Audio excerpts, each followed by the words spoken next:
Vamos a empezar a hablar de literatura onubense de las manos de un autor que se estrena con esta novela que tengo yo en mis manos, Navaja, José María Rodríguez, y para presentarla, evidentemente, tengo el placer de presentarles al autor. José María, buenas tardes. Hola, buenas tardes. Buenas tardes. Tengo en mis manos una novela que ha tenido mucho éxito, es su primera novela de ficción y desde que se presentó ayer se han vendido todos los ejemplares editados hasta el momento.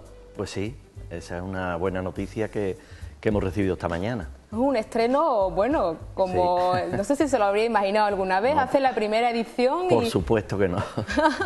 Y se venden todo. Bueno, pues vamos a desentrañar cuál es el secreto del éxito de esta novela. José María, su primera novela, que ha elegido para escribir, ¿cuál es el tema? Pues el tema es la historia de un niño y un joven, ¿no? Desde los últimos años de la década de los 40, 50 y bueno, la adolescencia y la juventud, ¿no? Emigración, hay en medio una emigración a Cataluña, a Barcelona concretamente, y bueno, el problema es que pierde a su madre y a su amigo más íntimo, el amigo de la escuela. No lo pierde, sino que pierde el contacto y ahí eso le produce a él un problema bastante grande. Y esa es tampoco quiero destriparla del todo. No, claro, pero sí es verdad que realmente a mí me llama mucho la atención las novelas que están basadas en esa época de nuestra historia, de la historia reciente de España, sobre todo en el franquismo, desde el inicio del franquismo. Bueno, ya sabemos que la Guerra Civil Española terminó en el 39 y el franquismo empieza en la década de los 40 y entre los 40 y los 70 se desarrolla el franquismo hasta que en el 75 muere Franco, ¿no? Entonces es una época muy interesante para escribir una novela y para que todos conozcamos más esa época a través de la lectura de novelas como esta. Sí, la novela tiene exactamente dos tiempos. Un primer tiempo, que es esa, la década de los 40-50, primeros 50, y después concluye hacia 1979, en plena... ya con el principio de la democracia. La democracia, cuando ya está la Constitución española, sí. Ya cuando la transición ya ha pasado. Vamos a revivir realmente todo el cambio del país a través de esta novela, es muy interesante. Y todo a través de los ojos de un joven, que es un joven en los años 40, ya en los 70 no es tan joven, ¿no? Pero ya. En los años 40 es más joven, que tiene que emigrar a Cataluña, ¿no? Sí. Emigra, se va a trabajar a Barcelona. Hablamos de un joven que sale de Andalucía. ¿De Andalucía? ¿De Huelva? No, de Huelva no. No está situado en las serranías de Ronda, pero no en un pueblo en concreto. El pueblo no se dice, no se menciona. Vale, cada uno que se imagine. Exactamente, sí. Lo que le parezca. Bueno, háblanos un poquito del personaje, porque a mí cuando yo leo novelas siempre me gusta que los personajes estén bien construidos y sobre todo que me caigan bien. A veces no me gustan las novelas porque los personajes no me caen bien. Sí. Descríbenos un poco el personaje, el protagonista de esta novela. Sí, es un personaje, es un niño muy sensible, y un niño al que las relaciones tempranas con su madre y con este amigo que te decía antes, pues le van a marcar para siempre, ¿no? Hasta el punto de que la pérdida de la madre y la pérdida de contacto con el otro amigo, pues van a crear en él una patología, ¿no? Una psicopatología. Al perder esos dos referentes de su vida, ¿no? Sí, está ahí el tema del apego, a esa persona querida y también en la base de la novela y en la base del personaje está la desesperación, ¿no? Como una persona cuando ha perdido toda esperanza, ¿a dónde puede llegar, ¿no? ¿Parece que es una novela que tiene un tinte psicológico en ese sentido? ¿O sí. ¿Eso cómo definiría su propia novela? Sí, yo creo que sí, que podríamos decir que tiene un componente psicológico importante, de emociones y de... Bastante íntima también, ¿no? Quiero decir, un poco para reflexionar sobre uno mismo, ¿no? ¿Me suena? Pues sí, puede ser también, sí. ¿Y el título, Navaja? Pues Navaja hace referencia a una navaja, evidentemente, ¿no? Pero que es un elemento físico, no es algo etéreo, sino es un elemento físico, es una navaja que constituye para el personaje para el personaje principal como una especie de fetiche, un elemento al que él se agarra en los momentos de apuro y en los momentos... Se convierte la navaja en un símbolo. En un entonces, símbolo, en el... sí, sí. Bueno, hablamos de su primera novela corta, ya se inició con los cuentos, ¿no?, que se publicó en un libro de cuentos colectivos que se llama El adivinador de sueños, pero esta es su primera novela. Esta es la primera. Porque usted ha sido toda la vida maestro y profesor de la universidad luego, ¿no? Sí. Pero supongo que siempre ha tenido esa inquietud literaria, ¿no? Sí, yo siempre he escrito cositas cortitas, pero no me atrevía ni a mostrarlas, ¿no?, la verdad. Pero quizá cuando, el bautizo fue... El literario fue con ese adivinador de sueños. Yo he escrito por mi trabajo en la universidad, tengo muchos textos, muchos libros, pero profesionales, ¿no? Pero de ficción fue el adivinador de sueños y le cogí gustillo a eso y ahora cuando me he jubilado pues empecé a dedicarme un poquito más en serio a este tema, ¿no? Ahora ya has reunido la suficiente valentía como para mostrar al mundo lo que escribe, ¿no? O sabés, quizás, ¿no? Osadía a lo mejor, ¿no? Sí, sí. Bueno, coménteme un poco. A mí siempre me gusta cuando yo leo un libro que me gusta, y seguro que este me gustará muchísimo, siempre me da curiosidad conocer el proceso creativo del autor. Es decir, cómo se confecciona este libro dentro de usted y luego lo vomita en estas páginas. Pues mira, es curioso, pero a mí primero, yo no sé si se hace así. Supongo que los autores más experimentados a lo mejor hacen de otra manera, pero a mí primero me surgió el personaje, yo partí del personaje. A mí me surge la idea de ese personaje, de ese niño, y a partir de ahí, construyendo el personaje y pensando en él, primero yo recuerdo que escribí 10 o 12 líneas sobre el personaje, y a partir de ahí, pensando en él y construyendo el personaje, construyendo las relaciones que iba a tener y el coro, digamos, de personas que iban a estar a su alrededor, pues es como va surgiendo la novela, ¿no? La historia. La historia surge después del personaje, en este caso. ¿Y por qué esa época? ¿Es un poco la época de su vida también, de pues sí, su madurez? Sí. Yo nací en 1949 y entonces, pues claro, esa época no me es ajena, ¿no? Aunque la década de los 40 había pasado, pero sí la había oído y sobre todo, pues mi niñez es en los 50, ¿no?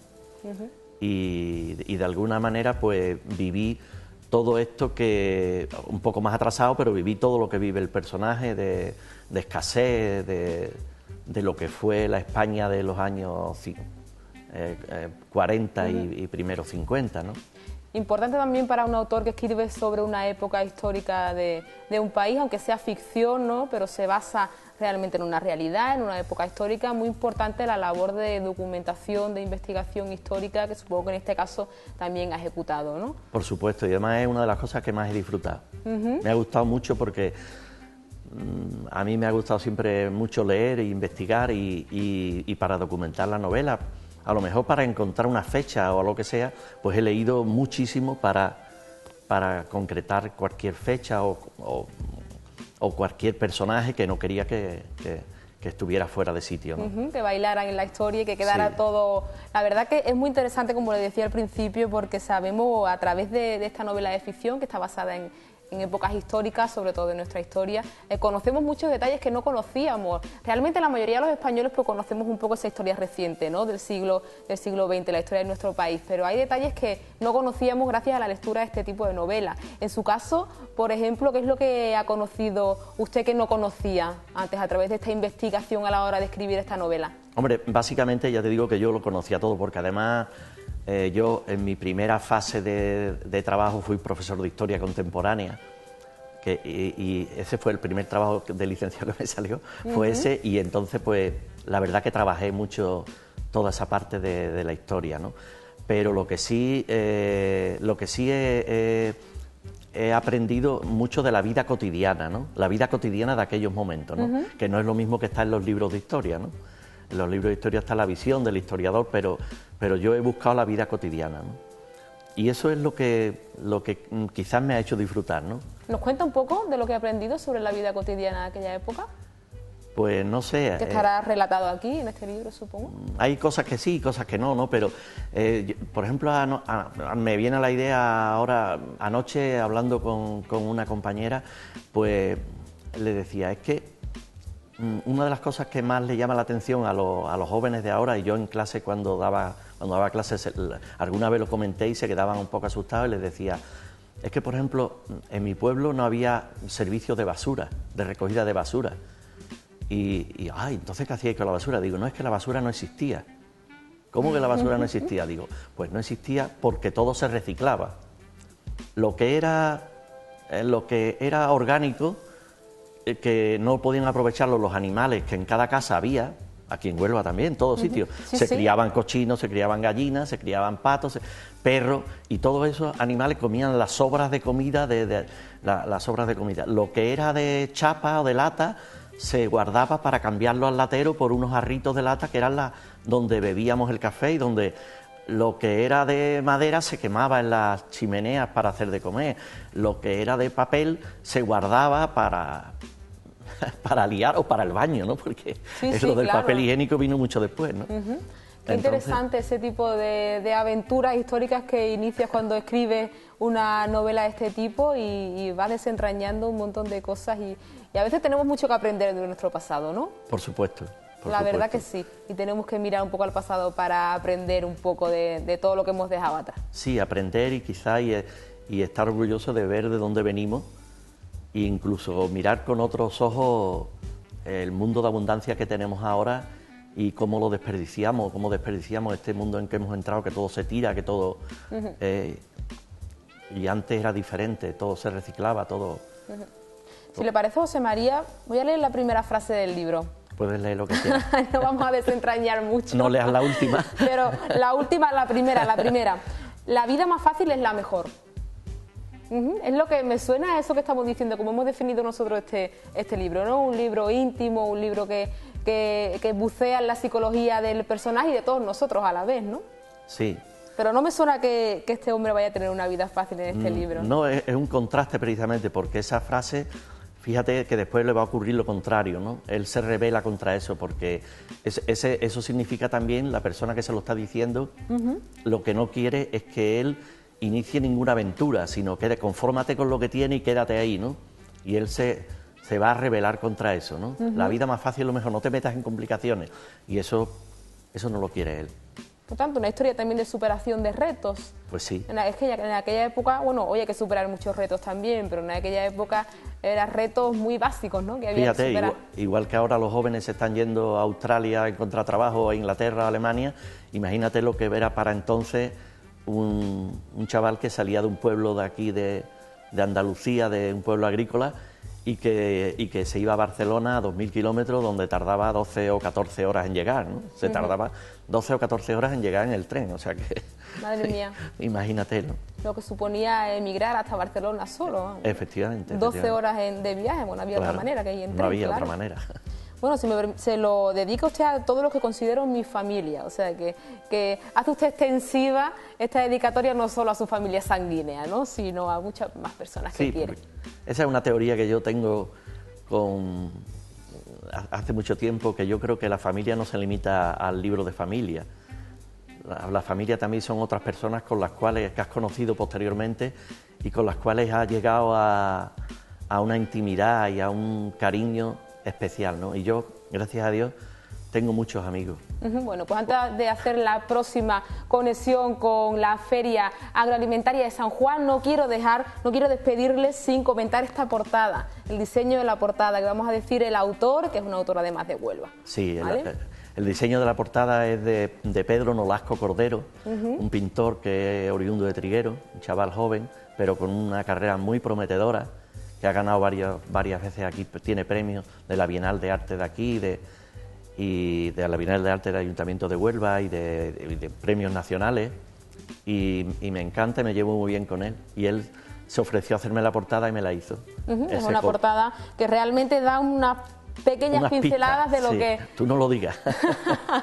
Nada, yo no digo nada, simplemente se ve, bueno, la Sagrada Familia de Barcelona, aquí una señora una Sí. señora también que se ve que es de aquella época, ¿no? De los años Efectivamente. 40, 50. Hay una especie de pistas de lo Sí. que va a ser Pues sí, el pues libro, sí, es ¿no? verdad, es verdad. Vale, y antes de despedirnos, José María, también me gustaría, no es la última frase del libro, sino es la última frase la frase de la última página, que dice: se maduró durante una vida de trabajo, se escribió ya cesante bajo los efectos del cloroformo. Mayo 2014, supongo que esta es suya, ¿no? Sí, En mayo de 2014 termina usted esta novela. sí. Y digo los efectos del cloroformo porque Eso le iba a preguntar, digo, bueno.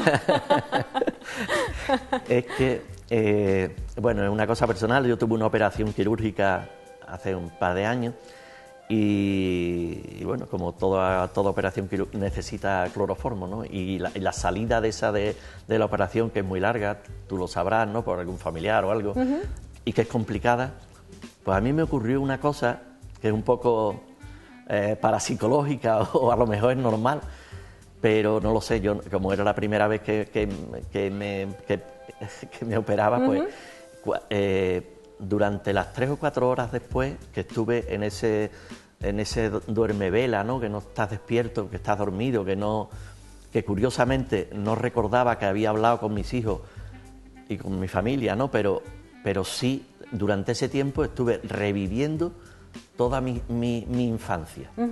Y ahí surgió un poco la chispa, ¿no? No tanto es así que cuando me desperté del todo pedí un cuaderno para apuntar las cosas que me había acordado, porque yo ya de eso no me acordaba. Y eso, desde luego, ahí está en la base de la novela. Qué curioso. Bueno, Sí. José María, muchísimas gracias por desgranarnos un poquito esta novela, Navaja, que hay que esperar a que haya otra segunda edición para comprarla, que ya dentro de poquito, y podíamos disfrutar todos de esta fantástica novela de José María Rodríguez, Navaja. Gracias por escribirnos y por seguro que nos va a hacer pasar buenos momentos leyéndola. Gracias, José María. Gracias a ti. Bueno, nosotros conectamos ya de nuevo